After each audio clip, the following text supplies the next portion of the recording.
Сіздер Дархан дала жобасын көріп отырсыздар. Қалалар мен ауылдар, кәсіпорындар мен мәдени орталықтар, іскер адамдар мен өнерлі жандар кең байтақ елімізді шарлап жүргендегі мақсатымыз оның ғажайып әрі алуан түрлі сұлулығы мен сіздерді таныстыру. Туған жерге деген махаббат біріктірген арманы асқақ, мақсаты айқын адамдар тұратын елді мекендерге бастайтын мыңдаған жол бар. Ұлан ғайыр аумақталып жатқан Дархан даламыздың қалаларына бірге саяхаттауға шақырамыз.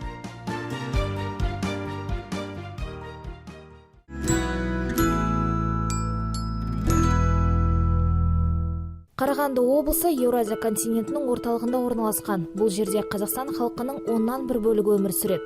Облыста 9 аудан бар. Бұқар-Жырау ауданының алып жатқан аумағы 14 мың шаршы километр. Халқының саны 60 мың шамасында. Жергілікті тұрғындар демалыстарын қалай өткізетіні бізге де қызықты болды. Біз Бұқар-Жырау ауданы бойынша өз саяхатымызды бастаймыз. Қазақстанда жылдың 4 мезгілі кездесетінің қандай ғажайып, себебі әр мезгілде біз уақытымызды қызықты да көңілді өткізе аламыз. Қыста мысалға шаңғы тебе аламыз. Кеттік! Қыс демалыс және белсенді спорт түрлерімен айналысу үшін тамаша уақыт. Ал қыс мезгілінде қызықты демалу әр адамның қалауына байланысты. Бірақ жол сандықтарын жинап алып, жолға шығып, отбасылық демалысты қай жерде өткізу туралы көп ойланбай, қала маңында қолайлы тынығуға мүмкіндіктің болғаны қандай жақсы. Қарағандыдан 3 шақырым Үштөбеге жақын жерде 1,5 жыл бұрын демалыс базасы ашылды. Ол жерде серуендеу паркі, тынығуға арналған үйшіктер, самұрық құсы, барыстың бейнесіндегі шағын сәулет нысандары бар. 30 округіміз бар. Ол 30 округте 62 мыңнан астам тұрғындарымыз бар. Сол тұрғындарымызға осындай ойын-сауық кешенін, демалыс орнын ашып жатқан жайымыз бар. Өз тарапымыздан бұл ойын-сауық кешенінде футбол алаңы, сырғанақ, қысқы күндері әртүрлі ойын-сауық кешендер өтеді. Бұл отбасылық демалыс орны деп айтуға болады. Шын мәнінде таза ауада шаңғымен, шанамен сырғанап, сол жердегі аттармен серуендеп бір тынығып қалдық. Жазда бұл жерде үлкен бассейн салу жоспарланып жатыр. Сонымен қатар жергілікті басшылық ауыл шаруашылығымен де айналысады. Ол үшін мемлекеттік бағдарламаның көмегімен 10 мың бас жылқы Шығыс Қазақстаннан алынған. Бизнес картасы бойынша 20-да 20 елбасымыздың жолдауы бойынша ашып жатқан мал бордақылау кешені бар. Ол кешеннің бағасы жаңағы біздің кәсіпорын салып жатқан 5 миллиардтан асады. Оның 5 миллиардтың 12%-ын Қазагрофинанс қолдап отыр бізді. Ол сол Қазагрофинанс қолдауымен осындай шаралар біздің кәсіпорын атқарып жатқан жайлары бар. Ауыл мәселесіне келсе, ауылға өзіміздің халықтарымызға осы ел басымыздың айтқан жолдауларына жаңағы сүт тағам өріндері, ет, таза етпен жаңағы біз қазіргі таңда біз Монғолия елімен іс-шаралар алмасып жатырмыз. Ол кісілерден, ол ел мемлекеттен ірі қара бас малдарын әкеп жатқан жайымыз бар. Жаңағы бұл іс-шаралардың біздің кәсіпорын істеп жатқаны тек халық үшін.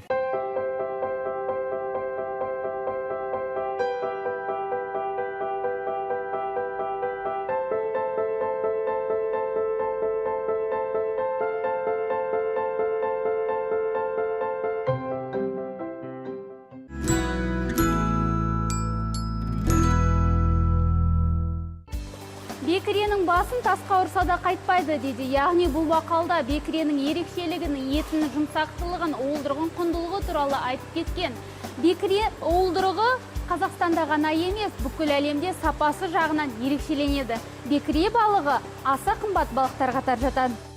Мемлекеттік бағдарламаның қолдауы Қарағанды облысында бекіре фермасының ашылуына мүмкіндік берді. Жобаны инвестициялауға 500 миллион теңге бөлінді. 70% бұл кәсіпкердің жеке қаражаты. 30%-ға Қазагроқаржы акционерлік қоғамының 185 миллион теңге көлемінде қаржыландыруы. Сондай-ақ мемлекет тарапынан көмек көрсетіліп, жер телімі бөлінді. Инфрақұрылымы және сумен жабдықталуы қамтамасыз етілді. Шаруашылықпен айналысуға әсер еткен бірден бір себеп, ол балық шаруашылығымен айналысуға бұл жердегі өте жақсы артезиан суларының бар болуы ықпал етті.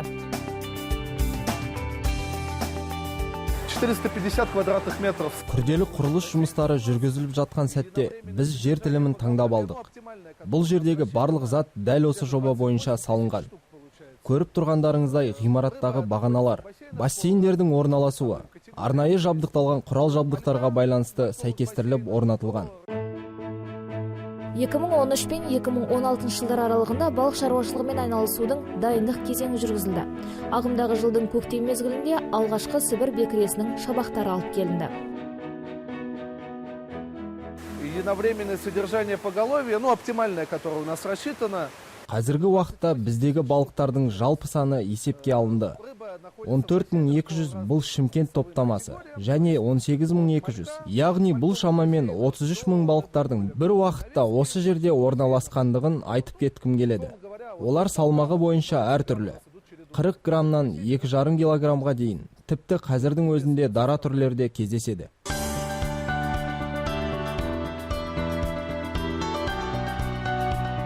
Түпкілікті өнім бағасын 70% Голландия және Даниядан әкелінетін балықтарға арналған жемнің бағасына байланысты. Құрал жабдықтар да еуропалық және барлық процестері бойынша автоматтандырылған, берілген жемнен бастап температуралық режимді ұстауға дейін. Кәсіпорынның жобалық қуаты балық аймағында 45-50 тонна балық тауарын және жылына 500-1000 килограмм азықтық уылдырық шығару көлемін құрайды.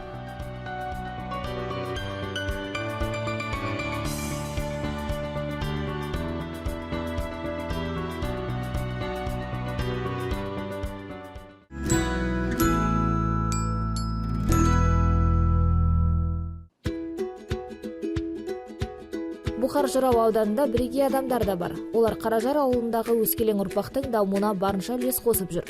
Осылайша біз жергілікті мектепте 13 жылдан бері еңбек, бейнелеу, сызу сабағын ұйымдастыратын мұғаліммен таныстық. Ол бүкіл облысқа өзінің ерекше қолөнер туындыларымен жарыстарға қатысып, көптеген марапаттарға ие болып, жүлделі орындарды жеңіп алған. Бүгінгі күні өнегелі ұстаз өз шәкірттерін еңбекке баулып, шығармашылықпен қызықтырып келеді. Веду кружковую работу. Неге мен үйірме жұмыстарын ұйымдастырдым? Әрбір балақай маған келіп, мен орындығымды жөндеуім керек, мен қол өнермен айналысқым келеді, деп ақыл сұрап келетін. Сосын ойлана келе, бұл жақсы ғой, егер балалар аналарына 8 наурыз күні сүйсіне өз қолымен жасаған сыйлықтарын сыйласа, игі іс болары анық. Осылай үйірме жұмыстарын ұйымдастырып, балалардың уақытты пайдалы өткізгенін қаладым. Міне бұл ас үйдің жиынтығы. Осы жерде балалар көптеген жұмыстар жасайды. Мысалға, мына туындыларды жасау үшін алдымен ағаш кесіледі, кейіннен күйдіріліп өңделеді. Ержан Байкенұлы шәкірттерінің еңбектерін таныстырды. Бұл жұмыстар бізді таңғалдырды, себебі осы жерде көптеген керемет туындыларды көрдік. Мәселен, 9 мамыр жеңіс күніне арнап әскери техникалар, ою өрнекпен өрнектелген туындылар, ал мынау кемені оқушылар 5 жыл бойы құрастырған екен. Ұстаз өз шәкірттерін қызықтырып, әрбір туындыны жасамас бұрын сол заттың тарихымен таныстырады екен. Сонымен қатар Ержан Серікбаев оқушыларға өмірге қажетті дағдыларды да үйретеді. Я вам хочу показать всю операционную систему по разделочной доске. Кесілген тақалар мысалында бұл жердегі жұмыстың негізін түсіндірейін. Балалар ағаш кесу станогында бұрыштар, жиектер, дөңгелек пішіндерді кесіп алады. Содан соң барлығын сүргілеу станогында өңдейді. Әрі қарай жұмысымыз үшкірлеу станогы арқылы жалғасады. Әрбір жұмыстың соңғы кезеңінде тақтай өңделіп, лак жағылады. Міне, осылай кесу тақтайшасы пайда болады. Көбінесе еңбекке баулу сабақтарында оқушыларға тұрмысқа қажетті заттарды өз қолымен жасауды үйретемін. Менің ойымша, бұл заттар болашақта оларға қажет болары сөзсіз.